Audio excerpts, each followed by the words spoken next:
ನಾವು ಅಂದುಕೊಂಡಿದ್ದೀವಿ ನಮಗೇನು ಬೇಕೋ ಅದು ಸಿಕ್ಕರೆ ಸಾಕು, ಅದಕ್ಕೋಸ್ಕರ ನನ್ನೆಲ್ಲ ಪ್ರಯತ್ನಗಳು, ನನ್ನ ಜೀವನದ ಎಲ್ಲ ಸಮಯವನ್ನು ಕೂಡ ನಾನು ಅದಕ್ಕೆ ಹಾಕ್ತೀನಿ ಅಂತ ನಾವು ಅಂದ್ಕೊಳ್ತೀವಿ. 10 ವರ್ಷದ ಹಿಂದೆ ಇದ್ದ ಕನಸು ನಮಗೆ ಈಗ ಇಲ್ಲ, ಹೌದಾ? ಹಾಗೆ ಇನ್ನು ಮುಂದೆ 10 ವರ್ಷ ಆದಮೇಲೆ ಆವಾಗ ಈಗಿರುವ ಕನಸು ಕೂಡ ತುಂಬ ಸಣ್ಣದು ಅಂತ ಅನಿಸುತ್ತೆ.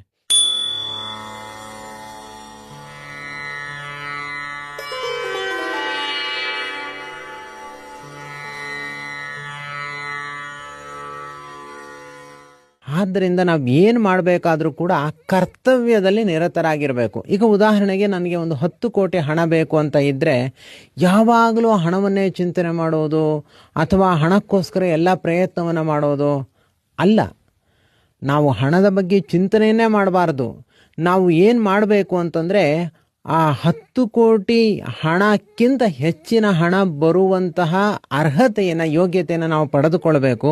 ಅದಕ್ಕಿರುವಂತಹ ದಾರಿ ಒಂದೇ ಒಂದು, ಅದನ್ನು ಶ್ರೀಕೃಷ್ಣ ಪರಮಾತ್ಮ ಮಾತ್ರ ಭಗವದ್ಗೀತೆಯಲ್ಲಿ ಹೇಳಿರುವಂಥದ್ದು.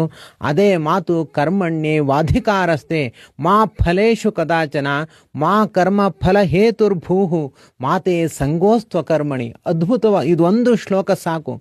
ಇದನ್ನೇ ತಿರುಚಿ ಮುರುಚಿ ಅನೇಕ ರೀತಿಯಲ್ಲಿ ಇವತ್ತಿನ ದಿವಸ ಬೇರೆ ಬೇರೆಯವರು ಅದನ್ನು ಅರ್ಥ ಮಾಡಿಕೊಂಡು ಅವರು ಜೀವನದಲ್ಲಿ ಯಶಸ್ಸನ್ನು ಹೊಂದುತ್ತಾ ಇದ್ದಾರೆ.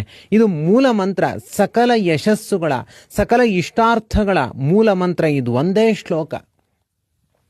ನಾವು ಯಾವಾಗಲೂ ಕೂಡ ನಮ್ಮ ಕರ್ತವ್ಯ ಏನಿದೆಯೋ ಅದನ್ನು ಅಚ್ಚುಕಟ್ಟಾಗಿ ಮಾಡಿ ಮುಗಿಸ್ಬೇಕು. ಆವತ್ತಿನ ದಿವಸದಲ್ಲಿ ನಾವು ಏನನ್ನು ಚಾಯ್ಸ್ ಮಾಡಬೇಕು?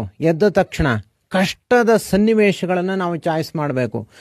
ನಾವು ಎಷ್ಟು ಕಷ್ಟವನ್ನು ನಾವು ಚಾಲೆಂಜ್ ಆಗಿ ನಾವು ತಗೊಳ್ತಾ ಹೋಗ್ತೀವೋ, ಮುಂದೆ ನಮಗೆ ಈ ದೊಡ್ಡ ದೊಡ್ಡ ಕಷ್ಟಗಳನ್ನು ಕೂಡ ಚಾಲೆಂಜ್ ಮಾಡುವಂತಹ ಮನೋವೈಶಾಲ್ಯ ಅನ್ನುವಂಥದ್ದು ಬರುತ್ತೆ. ಆಗ ನಮಗೆ ಸುಖ ಆಗಲಿ ಕಷ್ಟ ಆಗಲಿ ಎಲ್ಲವನ್ನೂ ಕೂಡ ಮೆಟ್ಟಿ ನಾವು ನಿಂತಿರ್ತೀವಿ. ನಮಗೆ ಕಷ್ಟವೂ ಬೇಡ, ಸುಖವೂ ಬೇಡ, ಎರಡನ್ನೂ ಕೂಡ ನಾವು ದಾಟಿ ಮುಂದೆ ಹೋಗಬೇಕು. ನಾವು ಅಂದುಕೊಳ್ತೀವಿ, ನಿಮಗೂ ಕೂಡ ಅನೇಕರು ಅಂದಿರ್ತಾರೆ, ತುಂಬ ಈಗ ಕಷ್ಟಪಟ್ಟರೆ ಮುಂದೊಂದು ದಿವಸ ಸುಖ ಬರುತ್ತೆ ಅಂತ. ಮುಂದೆ ಬರುವಂತಹ ಮಹಾ ಸುಖ ಆದಮೇಲೆ ಮಹಾ ಕಷ್ಟ ಬರಲ್ವಾ? ಹಾಗಿದ್ರೆ ಸುಖ ಕಷ್ಟ ಎರಡನ್ನೂ ಕೂಡ ದಾಟಿ ನಾವು ನಿಲ್ಲುವಂತಹ ಮನೋಭಾವನ ನಾವು ಹೊಂದಬೇಕು ಅಂತ ಆಗಿದ್ರೆ ನಿರಂತರ ನಮ್ಮ ಏನು ಕರ್ತವ್ಯಗಳಿದೆ ಆ ಕರ್ತವ್ಯಗಳಲ್ಲಿ ನಾವು ನಿರತರಾಗಿರಬೇಕು.